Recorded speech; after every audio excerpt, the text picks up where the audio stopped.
J'ai de la visite. Ça va se mélanger un peu. Voilà, je suis là.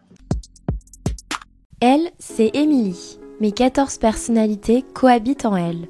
La trentenaire vit avec un trouble dissociatif de l'identité, seulement diagnostiqué en 2023. Ces alters forment un système. Moi, c'est Émilie, l'hôte du système. Blanche est une altère de 15 ans. Nat, elle a 32 ans. C'est une jeune femme qui aime bien le sport. Claire, c'est une artiste, donc elle adore dessiner. Il y a Nicolas, c'est un adolescent garçon. Lucie, elle a 3 ans, elle ne pleure plus dans la tête. Marcus, elle a 25 ans.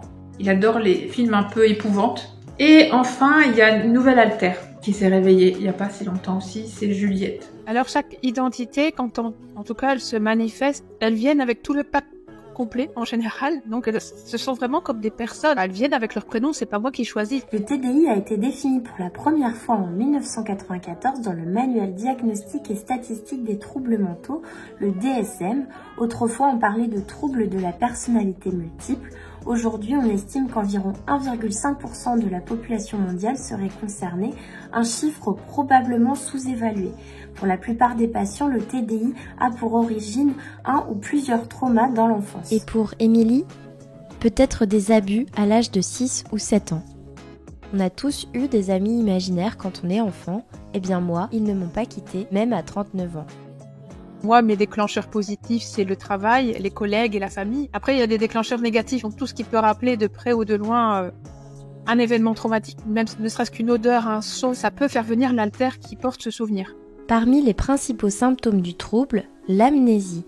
C'est difficile de parler de quelque chose dont je me souviens pas. J'avais été voir ma famille en France, et puis j'ai ouvert mon frigo, j'ai trouvé une caissette d'œufs carrés, puis je me dis, qu'est-ce que c'est que ça? Je vis tout seul, j'ai pas de mari, j'ai pas d'enfant. Je dis, qu'est-ce que je fous avec 32 œufs dans mon frigo? C'était certainement une altère. Elle s'appelle Claire, cette altère-là, elle adore les œufs. Parfois, ces altères se croisent dans le couloir, on dit qu'ils switchent. Un switch, c'est un changement d'identité au contrôle exécutif du corps. Donc quelqu'un qui vit à ma place. Clairement, c'est un changement. Je suis actuellement en co-conscience.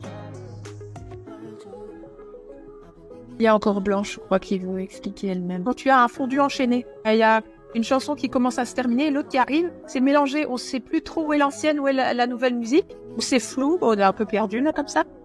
Et puis à un moment donné, le switch arrive et la nouvelle musique est là. Et donc là, ça s'éclaircit. Donc ça peut me paralyser en fait.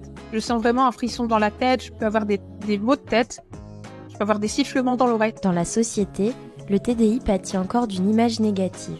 Le cinéma alimente cette caricature. Un exemple, le thriller Split. Dans ce film, TDI est égal à psychopathe.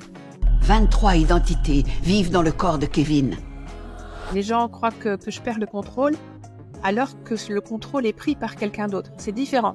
J'essaie de dire aux gens de vraiment comparer mon système à une famille ou à une équipe pluridisciplinaire. Aujourd'hui, Émilie a trouvé son équilibre. Elle est thérapeute.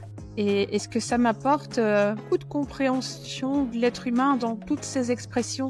Et donc, rien que cette démarche d'assumer d'être moi-même, ça me donne un réel appui pour accompagner les personnes qui sont aussi sur un chemin d'acceptation de soi, qu'ils soient TDI, pas TDI ou peu importe.